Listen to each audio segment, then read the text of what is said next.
ദോഫാറിന്റെ ചരിത്രത്തിലേക്കും പഴമയിലേക്കും മിഴി തുറന്ന സലാലയിൽ Dhofar museum പ്രവർത്തനം ആരംഭിച്ചു.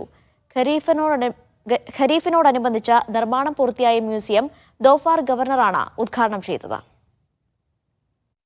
നഗരഹൃദയത്തിൽ 2 നിലകളിലായി പൂർത്തിയായ museum Dhofar governor His Highness Sayyid Marwan bin Turki Al സെയ്ദിൻ്റെ രക്ഷാകൃതത്തിലാണ് ഉദ്ഘാടനം ചെയ്തത്. ചടങ്ങിൽ മ്യൂസിയം സ്ഥാപകൻ Sheikh Mohammed bin Abdul Mohsin Salim Al Sail Al ഖസാനിയും സംബന്ധിച്ചു.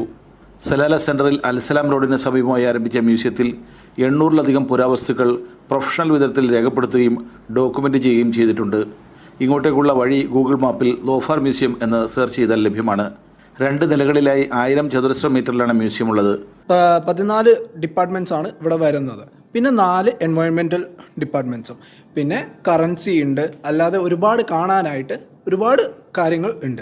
അറബി, ഇംഗ്ലീഷ്, ഫ്രഞ്ച്, ജർമ്മൻ ഭാഷകളിലായി സന്ദർശകർക്ക് മ്യൂസിയത്തിൻ്റെ ഉള്ളടക്കം അനുഭവിക്കാനും സൗകര്യമുണ്ട്.